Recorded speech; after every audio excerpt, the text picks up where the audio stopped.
Sabe, quando a gente fala de inteligência, o que geralmente vem à cabeça? QI, né? Certeza. Talvez mais recentemente o QE, a inteligência emocional. Mas e se existisse uma terceira dimensão? Uma inteligência que, na verdade, é a base de todas as outras. Pois é sobre isso que vamos conversar hoje. Olha, a forma como a gente entende a inteligência humana mudou, e mudou muito. Se a gente voltar para o século XX, era tudo sobre QI, sabe? O famoso quociente de inteligência, a nossa capacidade lógica.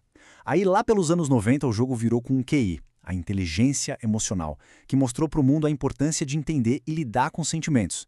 E agora? Bom, agora a gente está diante de uma nova fronteira, o QS, ou quociente espiritual. E a ideia aqui é que ele é a inteligência que, no fundo, dá sentido a tudo. Tá, mas como é que essa peça nova se encaixa no quebra-cabeça?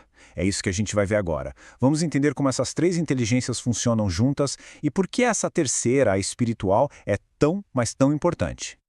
E é aqui que a coisa fica interessante, o ponto central de tudo. Pensa comigo, o QI ele responde à pergunta o quê? Ele lida com a lógica, com os fatos. Já o QE, a inteligência emocional, responde como. Como a gente navega no mundo, nas nossas relações. Mas e o QS? O QS faz a pergunta que talvez seja a mais humana de todas. Por quê? Por que estamos fazendo isso? Por que isso aqui importa de verdade? É a inteligência da busca por propósito. E é exatamente essa inteligência na qual a gente vai mergulhar hoje. E para isso, vamos nos basear no trabalho incrível de Dana Zohar e Ian Marshall. Foram eles que deram o nome, QS, a inteligência espiritual. E essa definição, olha, é super importante, porque QS não tem a ver com religião, não necessariamente. Tem a ver com a nossa capacidade, bem humana, de buscar um propósito, de se perguntar sobre o sentido das coisas, de conseguir parar e pensar, esse caminho que eu estou seguindo tem mais valor do que aquele outro. É isso que nos torna, digamos, espiritualmente conscientes. Aliás, Zohar e Marshall vão além. Eles chamam o QS de nossa inteligência primordial. E isso não é só um nome bonito, não é só mais uma camada de inteligência. A ideia é que ela é a base de tudo. Pensa assim, é como se fosse o sistema operacional que faz o QI e o QE rodarem juntos em harmonia para formar um ser humano completo, funcional. E essa inteligência nos dá umas habilidades que são só nossas, sabe? É o QS que está por trás da nossa criatividade, que nos empurra para não só seguir as regras, mas para perguntar, peraí, por que essa regra existe? É a fonte daquela busca por sentido, da nossa capacidade de se reinventar, de aprender e crescer com o que a vida joga na nossa frente.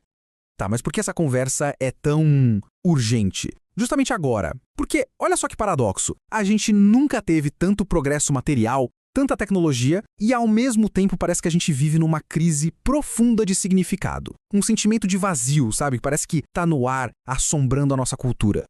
Pensa bem. Quantas pessoas não atingem tudo aquilo que a sociedade diz que é sucesso? Carreira, dinheiro, estabilidade. E mesmo assim, lá no fundo, sentem que falta alguma coisa. Algo crucial. Fica aquela inquietação, aquela pergunta silenciosa, qual o valor real de tudo isso? É uma sensação que muita gente conhece bem. E a história de um executivo sueco que está no livro é um retrato perfeito disso. O cara tinha tudo, sabe? Todos os símbolos de sucesso que a gente pode imaginar. Mas por dentro, um vazio. A crise dele não era de dinheiro, nem de relacionamento. Era uma crise espiritual. Ele estava questionando o propósito fundamental da vida dele. E esse sentimento, veja bem, não é só uma coisa individual. É o sintoma de uma cultura que os autores chamam de espiritualmente pobre. Uma cultura que gira em torno de ter, de ganhar e gastar. Uma cultura que, sem a gente perceber, nos treina para dar valor só para o que é superficial e acaba nos deixando meio cegos para as coisas que realmente dão sentido e enriquecem a vida. Ok, então se esse é o problema, qual é a solução? Bom, segundo os autores, a resposta está em reconhecer, cultivar e botar para fora a nossa inteligência espiritual. E como isso funciona na prática? Vamos ver. Então, pessoas com um QS bem desenvolvido costumam ter algumas qualidades bem marcantes. Elas são mais flexíveis, sabe? Se adaptam, têm um nível de autoconsciência muito alto, conseguem encarar o sofrimento e, mais do que isso, aprender com ele. Geralmente, elas têm uma visão mais holística e enxergam como as coisas se conectam. São pessoas movidas por valores fortes, por uma visão e por aquela curiosidade que não acaba nunca de perguntar por quê. E vale dizer que toda essa exploração fascinante que a gente está fazendo vem de uma fonte bem específica. O livro Inteligência Espiritual, de Dana Zohar e Ian Marshall. É um trabalho que realmente abriu as portas para essa forma mais profunda de entender o ser humano. E para a gente fechar, fica uma reflexão muito poderosa que é citada no livro. A questão, no final das contas, não é sobre o que a gente tem, mas sobre o que a gente é, na nossa essência. Pensa nisso. O que é que nos sustenta por dentro quando todo o resto desmorona? Quando o trabalho, o status, as coisas externas se vão. A resposta talvez esteja justamente aí, no cultivo da nossa inteligência mais profunda, a nossa inteligência espiritual.